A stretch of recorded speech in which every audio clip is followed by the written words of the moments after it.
Hello student, today I am going to solve NIS 318 economics question paper of April 2022. Maximum marks is 100 and passing marks is 30. Time duration is 3 hours. All questions are compulsory. See link 8 description for previous year's solved question paper. 1. Production possibility curve is a concave curve. उत्पादन संभावना वक्र एक अवतल वक्र होता है. 2. A firm is not a price taker under a monopoly. एक firm कीमत स्वीकारक नहीं होते हैं एकाधिकार के अंतर्गत. 3. Supply curve of goods shifts when a price of the goods falls. वस्तु की पूर्ति वक्र खिसकता है जब वस्तु की कीमत घटती है. 4. Marginal utility means B utility from the last unit. सीमांत उपयोगिता का अर्थ है B अंतिम इकाई से प्राप्त उपयोगिता. 5. The expenditure that creates an asset is called a capital expenditure. जिस व्यय से परिसंपत्ति का निर्माण होता है उसे पूंजीगत व्यय कहते हैं. 6. Value of investment multiplier depend upon C marginal propensity to save. निवेश गुणक का मूल्य निर्भर करता है C सीमांत बचत प्रवृत्ति पर. 7. Who creates credit? A central bank. साख का सृजन कौन करता है केंद्रीय bank. 8. Which of the following is called national income? A net national product at factor cost. निम्नलिखित में से किसे राष्ट्रीय आय कहते हैं साधन लागत पर निवल राष्ट्रीय उत्पाद. 9. Which of the following is a stock? D all the above. निम्नलिखित में से कौन सा स्टॉक है D उपरोक्त सभी. 10. Range is the D difference between largest and smallest values of a distribution. विस्तार एक श्रेणी का D सबसे बड़े और सबसे छोटे मूल्यों का अंतर. 11. Explain any two functions of central bank. केंद्रीय बैंक के किन्हीं दो कार्यों की व्याख्या कीजिए. Functions of central bank. 1. Bank of issuing our currency. Every central bank of an economy is the sole authority to issue currency. The currency issued by the central bank is backed by minimum receipt of assets like gold coins, gold bullions and foreign exchange etc. Kept with the central bank, the minimum reserve system in India represent the minimum backing of rupees 200 crores by RBI, out of which rupees 115 crores worth of gold and rupees 85 crores worth of foreign exchange securities are kept under RBI. The Monetary Authority of India, the authority of sole issue of currency, has certain benefits like uniformity in currency, better monitoring and control over money supply and public trust and confidence in the currency issued and circulated. 2. Banker to the banks. The central bank act as a banker to the commercial banks in the following manner. Custodian of the cash reserve of the commercial banks, lender of the last resort in the sense that if commercial bank failed to generate enough cash from its own source, it approaches the central bank as a last resort. The central bank in turn may grant loans and advance to the needy bank. The central bank also act as central clearing house for the commercial banks. केंद्रीय bank के कार्य. 1. Currency नोटों के निर्गमन का काम. किसी भी अर्थव्यवस्था में केंद्रीय बैंक ही नोट निर्गमन करने वाली अकेली संस्था होती हैं. नोटों के पीछे केंद्रीय बैंक के पास सोना, संपत्तियों का न्यूनतम कोष जैसे सोना, सोने के सिक्के और विदेशी विनिमय आदि रखा जाता है. भारत में न्यूनतम कोष प्रणाली के आधार पर न्यूनतम 200 करोड़ रुपए की राशि कोष में रखी जाती है. इसमें से 115 करोड़ रुपए की कीमत का सोना तथा 85 करोड़ रुपए का विदेशी विनिमय प्रतिभूतियां रिजर्व बैंक के पास रखी जाती हैं. करेंसी निर्गमन की एक ही संस्था होने के कुछ लाभ हैं, जैसे करेंसी में एकरूपता, उत्तम निरीक्षण और मुद्रा पूर्ति पर नियंत्रण तथा मुद्रा निर्गमन और चलन में जनता का विश्वास. 2. बैंकों का बैंक. केंद्रीय बैंक निम्न प्रकार से सभी वाणिज्य बैंकों का बैंक है. वाणिज्य बैंकों के नगद कोषों का अभिरक्षक, अंतिम शरणदाता. यदि वाणिज्य बैंक अपने साधनों से पर्याप्त नगद मुद्रा की व्यवस्था नहीं कर पाते हैं तो वह अंतिम सहायता के लिए केंद्रीय बैंक के पास जाते हैं, जो जरूरतमंद बैंकों को ऋण प्रदान करते हैं. केंद्रीय बैंक सभी वाणिज्य बैंकों के लिए केंद्रीय समाशोधन गृह का भी कार्य करता है. 12. Explain the problem of what to produce. क्या उत्पादन करें की समस्या की व्याख्या कीजिए. This problem of what to produce and in what quantities to produce is faced by all economics. An economy needs to choose whether it wants to use its resources to produce consumer goods or producer goods. Alternatively, to what extent should luxury goods be produced in comparison to necessity or goods of mass consumption? An economy may also be faced with the question of how much of civilian goods to be produced and how much of defense goods to be produced. In other words, scarce resources require economies to decide the combination of goods and services they should produce. The problem of what to produce and in what quantity to be produced can be solved by a government that decide the allocation of resources in different areas of production. Alternatively, it can be solved based on the preferences of people in an economy and on the price of goods and services in market. क्या और कितना उत्पादन की यह समस्या प्रत्येक अर्थव्यवस्था को सुलझानी होती है।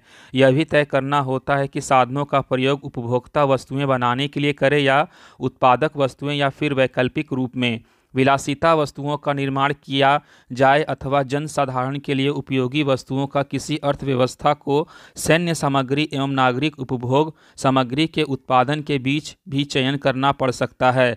दूसरे शब्दों में सीमित साधनों के कारण अर्थव्यवस्थाओं को उन संयोजनों के बीच चयन करना पड़ता है जिनका उन्हें उत्पादन करना होता है। ये क्या और कितने उत्पादन की समस्या सरकार द्वारा उत्पादन के विभिन्न क्षेत्रों में संसाधनों के आवंटन से सुलझाई जाती है अथवा बाजार में वस्तुओं तथा सेवाओं की कीमतों तथा जन सामान्य की वरीयताओं के आधार पर भी इस समस्या का समाधान हो सकता है। 13. Explain any two factors that cause a shift in demand curve. ऐसे किन्हीं दो कारकों की व्याख्या कीजिए जिनसे मांग वक्र खिसकती है। Demand curve of a commodity may shift due to change in price of substitute good, change in price of complementary goods, change in income of the buyer, change in taste and preference, change in population, change in distribution of income, change in season and weather, etc. किसी वस्तु के मांग वक्र में वस्तु के स्थापन, वस्तुओं की कीमत में परिवर्तन, पूरक वस्तुओं की कीमत में परिवर्तन, क्रेता की आय में परिवर्तन, क्रेता के अभिरुचियों एवं परिमताओं में परिवर्तन, जनसंख्या के आकार में परिवर्तन, आय के वितरण में परिवर्तन, मौसमी परिवर्तन आदि के कारण परिवर्तन हो सकता है। 14. Explain number of firms as the basis of distinguishing different market forms. विभिन्न प्रकार के बाजार रूपों के आधार के रूप में फर्मों की संख्या विशेषता समझाइए। Number of firms in a market indicates the degree of control of a firm on the price of a commodity. For example, if there is a large number of firms competing against each other, a single firm supplies just a minuscule part of market supply and hence cannot influence the market supply and consequently the price significantly. Similarly, if there is only one firm in the market, it becomes the sole determinant of the market supply and therefore exercises a great degree of control over the price. फर्मों की संख्या। बाजार में फर्मों की संख्या किसी firm का वस्तु की कीमत पर नियंत्रण की मात्रा का संकेत देती है। उदाहरण के लिए, यदि बहुत सी फर्म एक दूसरे के साथ प्रतियोगिता कर रही होती है तो एक फर्म बाजार पूर्ति के एक थोड़े से भाग को पूर्ति करती है और इसलिए यह बाजार पूर्ति को प्रभावित नहीं कर सकती, परिणाम स्वरूप कीमत को भी बहुत अधिक नहीं प्रभावित कर सकती। इसी प्रकार यदि बाजार में केवल एक ही फर्म है तो बाजार पूर्ति की अकेली ही निर्धारक होती है, अतः कीमत पर अधिक मात्रा में नियंत्रण रखती है। 15. Explain lack of common unit of measurement as demerit of barter system with the help of an example. वस्तु विनिमय प्रणाली की कठिनाई, माप की सर्वमान्य इकाई का अभाव का एक उदाहरण की सहायता से वर्णन कीजिए। Under barter system, it was difficult to equate the values of different goods which were traded because of lack of common unit of measurement. Taking the example in the previous paragraph, it will be very difficult to determine the amount of buffalo required to trade for some specific amount of food grains. Also, it sounds absurd. This happens because a buffalo can never become a common measure of value. This problem is same for all other goods. माप की सर्वमान्य इकाई का अभाव। पूर्व स्तंभ में दिए गए भैंस पूर्व उदाहरणों को लीजिए। यह तय करना कठिन है कि कितनी भैंस के बदले कितना अनाज दिया जाए। यह बड़ा ही भद्दा लगता है। यह इसलिए होता है क्योंकि भैंस कभी भी मूल्य का सामान्य मापक नहीं हो सकती। यह कठिनाई सभी वस्तुओं का विषय में समान है। 16. Explain the effect of excess supply of a commodity on it's equilibrium price. एक वस्तु की पूर्ति आधिक्य का उसकी संतुलन कीमत पर प्रभाव की व्याख्या कीजिए। In case of excess supply, price start falling as the supplier tries to compete out each other. As a result of fall in price, demand start expanding and supply start contracting. All these movement of price, demand and supply result in getting equilibrium resorted through at a lower price than before. आपूर्ति आधिक्य की अवस्था में कीमत कम होना आरंभ करती है क्योंकि पूर्तिकर्ता एक दूसरे से प्रतियोगिता करने का प्रयास करते हैं।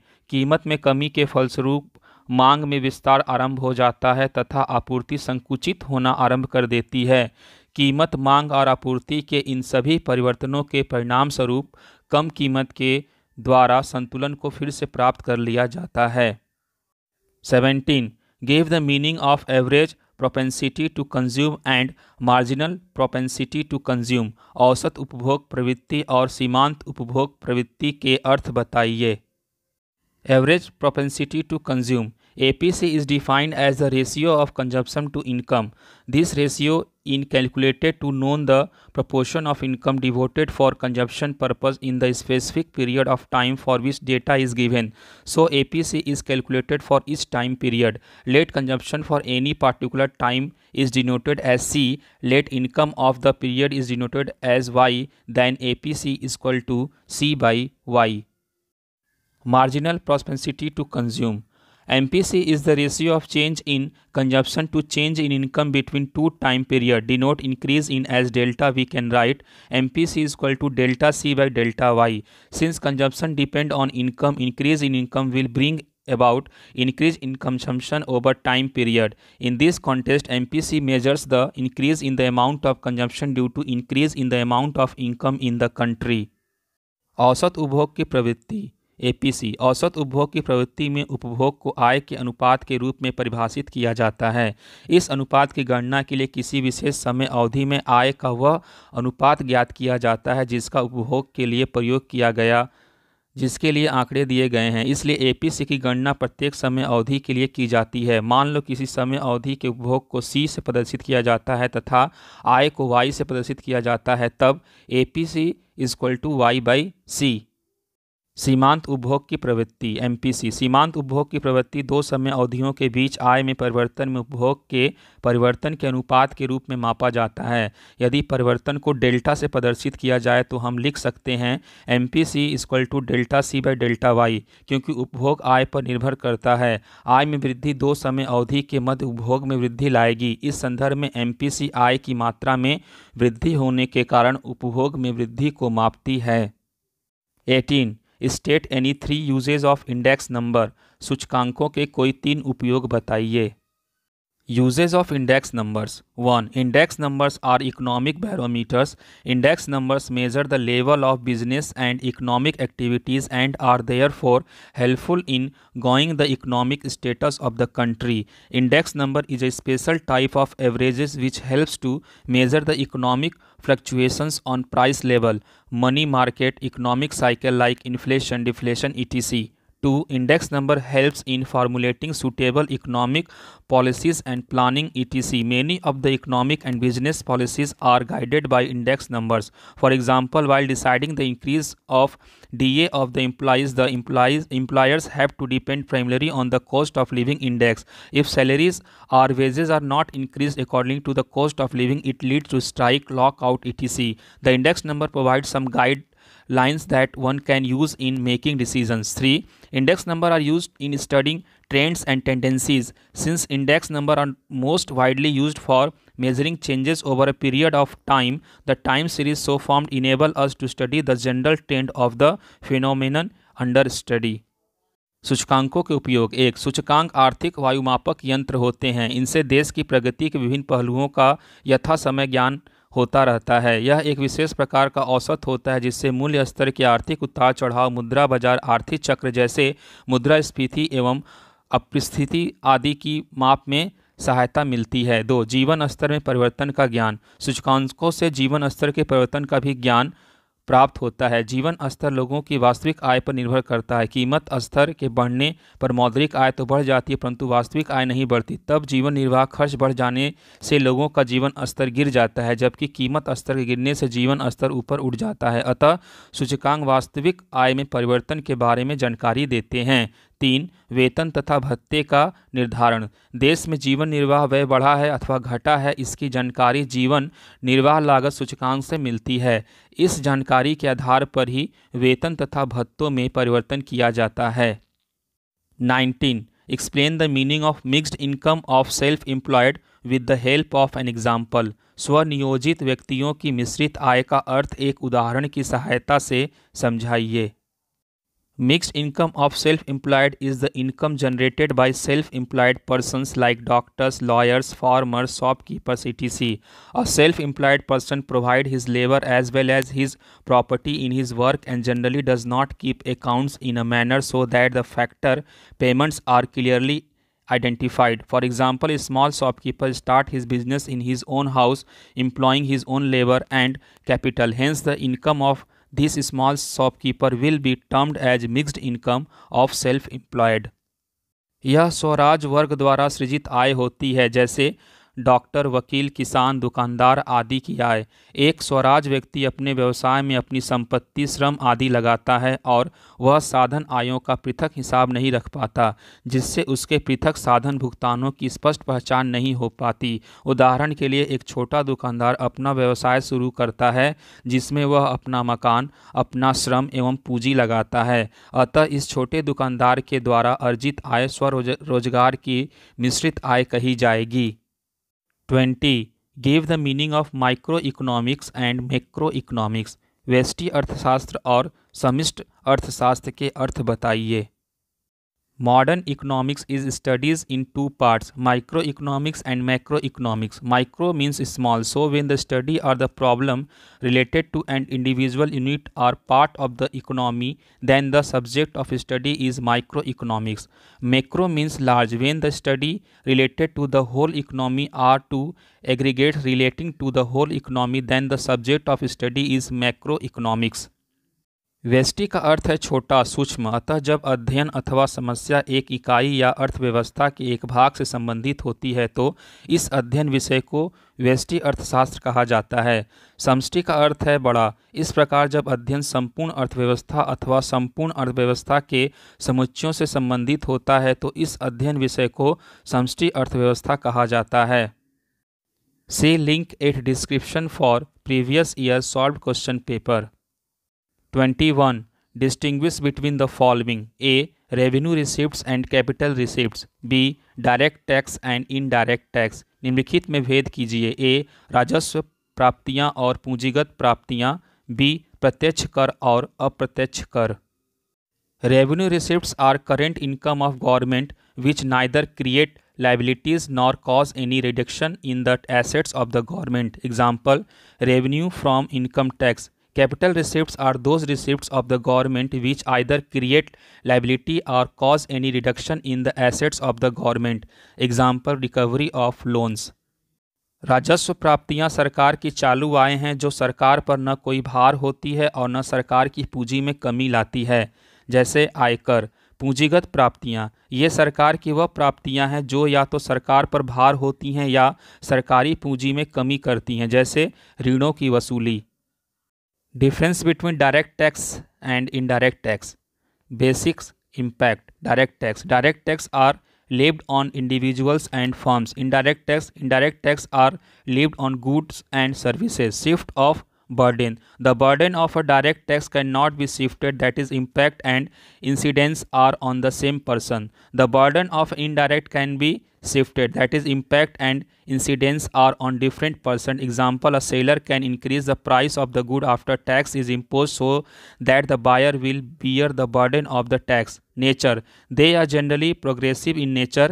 They are generally proportionate in nature. Coverage. They have limited reach as they do not reach all the sections of the society. They have a wide coverage as they affect all the sections of the society. प्रत्यक्ष कर और अप्रत्यक्ष कर में अंतर। आधार: काराघात। प्रत्यक्ष कर व्यक्तियों या फर्मों पर लगाया जाता है। अप्रत्यक्ष कर वस्तुओं तथा सेवाओं पर लगाए जाते हैं। भार का स्थानांतरण, प्रत्यक्ष कर का भार दूसरे पर स्थानांतरित नहीं किया जा सकता, अर्थात कराघात तथा कर का भार एक ही व्यक्ति पर होगा। कर का भार दूसरे पर खिसकाया जा सकता है, अर्थात कराघात तथा कर का भार भिन्न भिन्न व्यक्तियों पर होते हैं। उदाहरण के लिए विक्रेता वस्तु की कीमत में वृद्धि कर सकता है ताकि क्रेता कर के भार को वहन करे। प्रकृति, ये कर सामान्यतः प्रगतिशील प्रकृति के होते हैं। इनकी प्रकृति अनुपातिक होती है। क्षेत्र, इनका क्षेत्र सीमित होता है, समाज के प्रत्येक वर्ग तक इनकी पहुंच नहीं होती। इन करों का क्षेत्र व्यापक होता है क्योंकि ये समाज के सभी वर्गों को प्रभावित करते हैं। 22. Calculate arithmetic mean from the following data.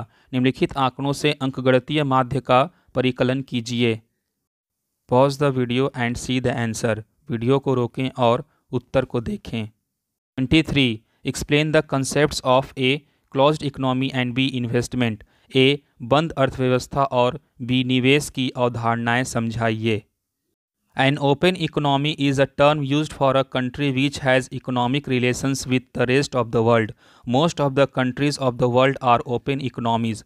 The closed economy is the term used for a country which has no economic relations with the rest of the world. Such economies are rare in the present day world. खुली अर्थव्यवस्था एक ऐसा पद है जिसे एक देश के लिए प्रयुक्त किया जाता है जिसके शेष विश्व से आर्थिक संबंध हों। इस दृष्टि से आज विश्व के अधिकांश देश खुली अर्थव्यवस्थाएं हैं। जिन देशों के शेष विश्व से कोई आर्थिक लेन देन नहीं होते उन्हें हम बंद अर्थव्यवस्थाएं कहते हैं। आज के विश्व में ऐसे किसी देश का होना बहुत कठिन है। 24. Explain 2 causes of a rightward shift of supply curve. पूर्ति वक्र के दाईं ओर खिसकने के 2 कारणों की व्याख्या कीजिए। Causes of rightward shift of supply curve are: A. Use of improved technology. It reduced cost, price remaining unchanged, profit rise. This leads to shift of supply curve to the right. B. Fall in price of inputs. It reduced cost, price remaining unchanged, profits rise. This leads to shifts of supply curve to the right. आपूर्ति वक्र के दाईं ओर खिसकने के कारण हैं। ए. उन्नत प्रौद्योगिकी का उपयोग, यह लागत को कम करता है। मूल्य अपरिवर्तित शेष, लाभ में वृद्धि, इससे आपूर्ति वक्र दाईं ओर शिफ्ट हो जाता है। बी. इनपुट की कीमतों में गिरावट, इससे लागत कम हो जाती है, कीमतों में कोई बदलाव नहीं, मुनाफा बढ़ता है, इससे आपूर्ति वक्र दाईं ओर शिफ्ट हो जाती है। 25. Explain the law of diminishing marginal utility. ह्रासमान सीमांत उपयोगिता का नियम समझाइए। Law of diminishing marginal utility state that as more and more units of a commodity are consumed, marginal utility derived from each successive unit goes on diminishing. The law can be explained with the help of an example. Suppose a thirsty man drinks water. The first glass of water he drink will give him maximum satisfaction, say 20 utils. Second glass of water will also fetch him utility, but not as much as the first one, because a part of his thirst is satisfied by drinking the first glass of water.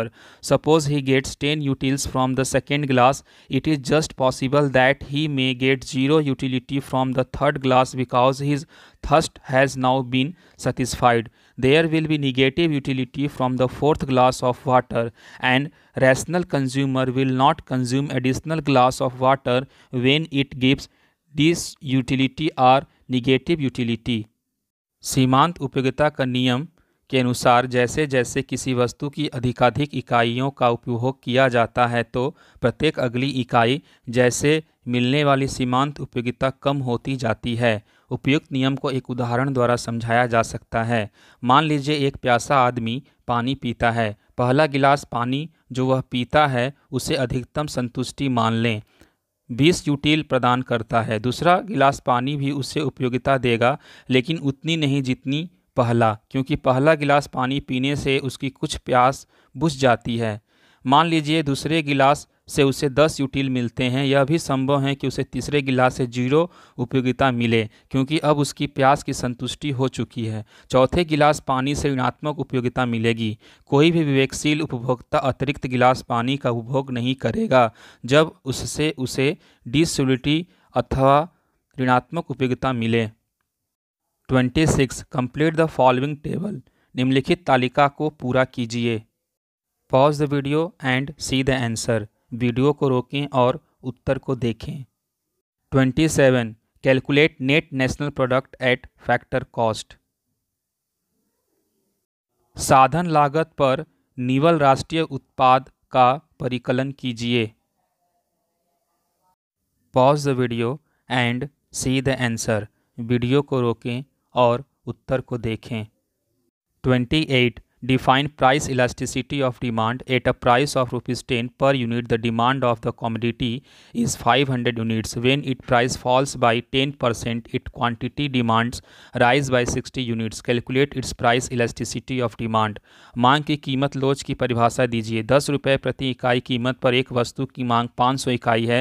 जब इसकी कीमत 10% कम हो जाती है तो इसकी मांग मात्रा 60 इकाई बढ़ जाती है। इसकी मांग की लोच का परिकलन कीजिए। Price elasticity of demand means degree of responsiveness of demand for a commodity to the change in its price. For example, if demand for a commodity rise by 10% due to 5% fall in its price.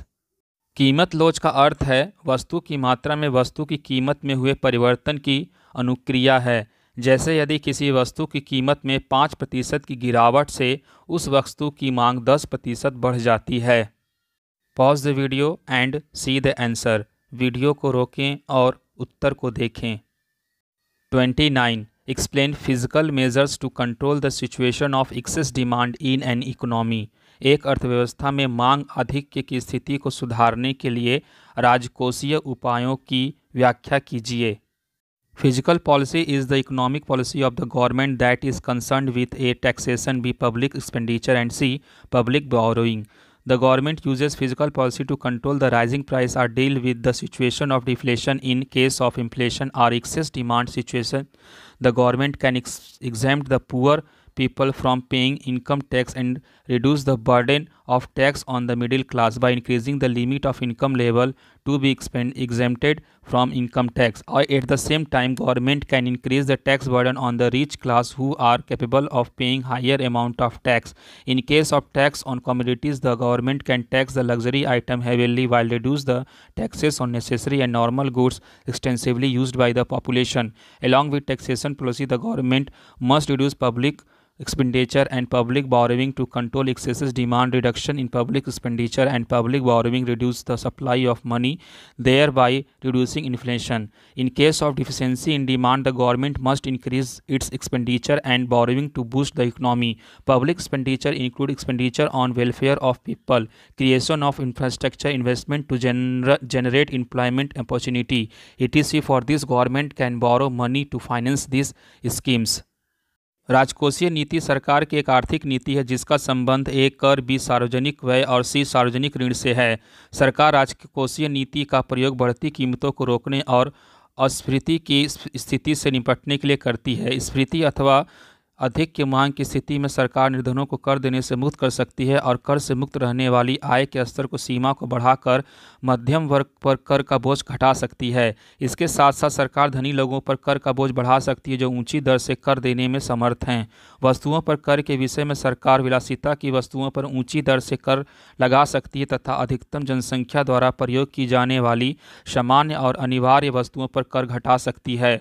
कर नीति के साथ साथ सरकार को सार्वजनिक व्यय तथा सार्वजनिक ऋण में कमी कर देनी चाहिए जिससे अधिक की मांग को नियंत्रित किया जा सके। सार्वजनिक व्यय में कमी तथा सार्वजनिक ऋण में कमी से मुद्रा की पूर्ति कम हो जाता है जिससे स्फीति कम हो जाती है। मांग में कमी की दशा में सरकार को अपना व्यय को बढ़ाना चाहिए और अधिक ऋण लेने चाहिए जिससे कि अर्थव्यवस्था ऊपर उठ सके। सार्वजनिक व्यय में लोगों की भलाई, आधारिक संरचना, रोजगार और सृजन के अवसरों में वृद्धि के लिए निवेश आदि पर व्यय सम्मिलित हैं। इसके लिए सरकार इस योजनाओं के वित्त की व्यवस्था के लिए ऋण ले सकती है। 30. From the following data calculate Laspeyres price index number. निम्नलिखित आंकड़ों से लेस्पेयर के कीमत सूचकांक का परिकलन कीजिए। Pause the video and see the answer, video को रोकें और उत्तर को देखें। 31. Describe 3 phases of the law of variable proportions. परिवर्तित अनुपातों के नियम के 3 अवस्थाओं का वर्णन कीजिए। Phase 1. Increasing returns to a factor. In this phase, TPP increases at an increasing rate and marginal product of variable factor labor increases in the end of this phase MPP is maximum. So this is the phase of increasing return to a factor. Phase 2, diminishing return to a factor. In this phase TPP increases but at a diminishing rate, MPP decline but remains positive. At the end of this phase MPP is 0. At this point TPP is maximum. So this is the phase of diminishing return to a factor. Phase 3, negative return to a factor. In this phase MPP decline and it becomes negative. Here the TPP also start falling. It operates from the level of output where MPP of labor is 0 but subsequently become negative. पहली अवस्था, साधन के वृद्धिमान प्रतिफल। इस अवस्था में TPP बढ़ती हुई दर से बढ़ती है और परिवर्तनशील साधन श्रम का सीमांत उत्पाद बढ़ता है। इस अवस्था के अंत में एमपीपी अधिकतम होती है, इसलिए इस साधन के वर्धमान प्रतिफल की अवस्था है। बी, दूसरी अवस्था, साधन के हास्यमान प्रतिफल। इस अवस्था में टीपीपी बढ़ती है किंतु घटती हुई दर से, एमपीपी घटती है किंतु सकारात्मक रहती है। इस अवस्था के अंत में श्रम की एमपीपी शून्य होती है। इस बिंदु पर टीपीपी अधिकतम होती है, इसलिए यह साधन के हास्यमान प्रतिफल की अवस्था है। तीसरी अवस्था, साधन के ऋणात्मक प्रतिफल। इस अवस्था में एमपीपी घटती है और ऋणात्मक हो जाती है। यहाँ टीपीपी भी घटने लगती है। यह उत्पाद के उस स्तर से लागू होती है जहाँ श्रम की एमपीपी शून्य होती है किंतु इसके तुरंत बाद ऋणात्मक हो जाती है। 32. From the following data calculate coefficient of correlation between x and y by direct method.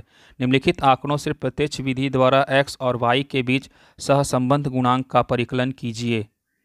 Pause the video and see the answer. Video को रोकें और उत्तर को देखें। See link at description for previous year solved question paper.